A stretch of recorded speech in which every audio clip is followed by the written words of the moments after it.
4e épisode de AI's Hit. Donc, c'est une série où on va à nouveau essayer de tenter de voir un peu où se trouve l'intelligence artificielle par rapport à la photographie, si elle arrive à un petit peu à se placer, à comprendre ce qui se passe. Et on va utiliser comme prétexte les photographes, l'histoire de la photographie, les photographes anciens ou présents, et voir avec l'aide donc de OpenAI, DALL-E pour les illustrations, OpenGPT pour les infos historiques. On va essayer de découvrir déjà un photographe mystère, dont on voit une photo d'illustration créée par DALL-E là, et ensuite un petit peu voir par rapport à ses connaissances sur le style, voir quelles images il va nous donner. Et donc, allez, on y va. Est-ce que tu connais la bio de cette photographe mystère? Elle est une photographe et cinéaste américaine née à Glen Ridge, New Jersey en 1954. Elle a étudié l'art au State University College de Buffalo, New York, où elle a commencé à expérimenter avec la photographie. Elle est surtout connue pour ses autoportraits conceptuels dans lesquels elle se met en scène et se photographie dans divers rôles et déguisements, souvent sous les traits de stars d'Hollywood, de figures historiques ou de stéréotypes de femmes de différentes époques et cultures. Son travail explore les questions d'identité, de représentation et de construction de l'image féminine dans les médias. Elle a exposé son travail de manière extensive dans des galeries et des musées à travers le monde, et ses photographies font partie des collections de grands musées. Elle a reçu de nombreux prix et distinctions tout au long de sa carrière, notamment le Hasselblad Award en 2012. Alors bon, là, je pense que nombre d'entre nous ont déjà deviné qui c'est. Et tadam, Cindy Sherman. Donc, on va demander aussi à l'intelligence artificielle d'en savoir un peu plus sur son style. L'une des caractéristiques clés de son style est son utilisation de costumes élaborés, de maquillage et d'accessoires pour créer une grande variété de personnages, souvent inspirés par la culture populaire, l'histoire de l'art et les films hollywoodiens.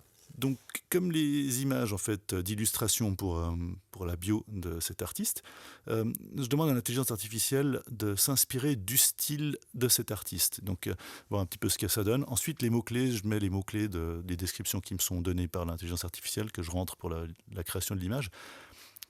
On voit qu'il y a des choses, pour ceux qui connaissent un peu le travail de Cindy Sherman, qui peuvent, qui pourraient, ouais, qui donnent l'impression qu'en tout cas l'intelligence artificielle s'inspire de quelque chose qui s'en approche pour certaines choses. Alors après, c'est un peu une boîte noire, comme toujours, ces intelligences artificielles, enfin surtout en ce moment. Ben, c'est intéressant ensuite d'essayer de se référer à une documentation, comme toujours, d'une documentation un peu plus fiable, les livres, ou des experts un peu plus certifiés par rapport à ça. Là, je prends vraiment brut les infos qui me reviennent.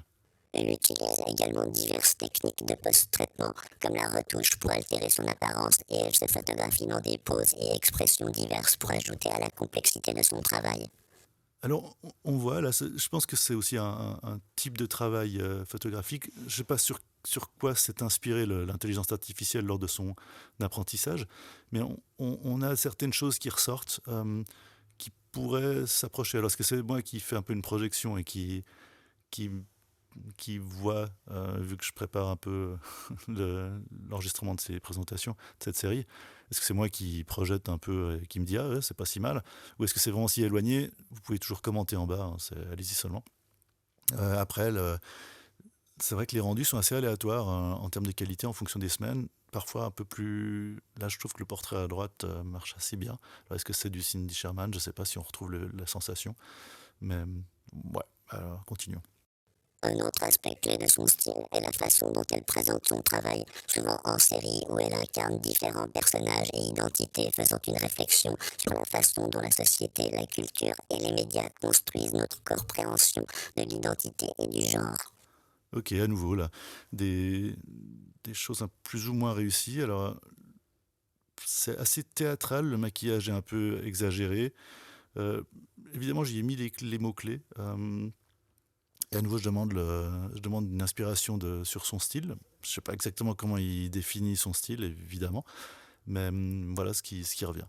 Alors, vu qu'on a, comme chaque semaine, vu qu'on a à disposition une intelligence artificielle, une AI Cindy, on va lui poser une question. Elle est un petit peu aléatoirement, on va lui poser la question, on va lui demander est-ce que tu peux nous faire une image de toute pièce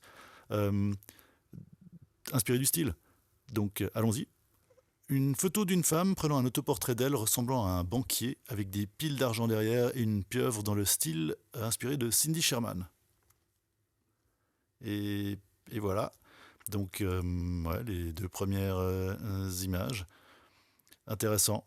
Euh, je sais pas, il y a un petit côté, effectivement, de, de mise en scène, surtout sur la photo de droite où on a différents plans. Là, je trouve, je suis pas sûr que ça corresponde exactement à ce que j'ai demandé, mais à droite, on n'a pas l'impression qu'elle fait un autoportrait, mais voilà. Mais je trouve qu'il y a un truc un petit peu, une sorte de construction d'image en tout cas, qui pourrait s'apparenter à son style. À gauche, c'est un peu plus générique d'après moi, mais malgré tout, on retrouve ces touches de maquillage qui pourraient être effectivement inspirées de pas mal des travaux des différentes séries au cours des années d'autoportrait qu'elle a fait d'elle-même. Euh, je ne sais pas si ça va beaucoup plus loin.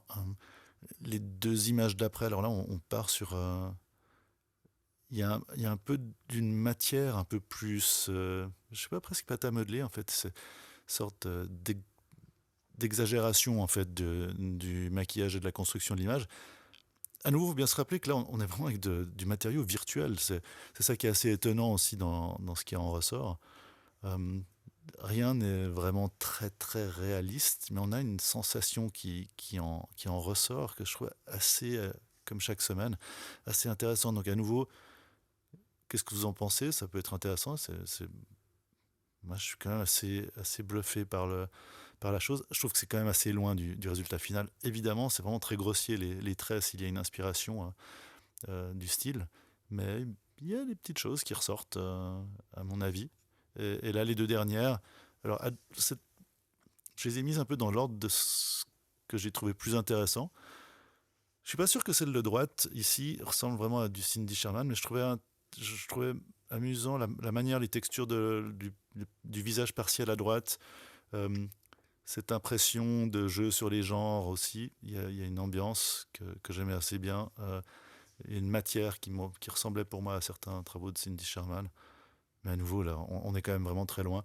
À gauche, aussi une petite sensation dans la manière dont c'est construit, le regard, les visages.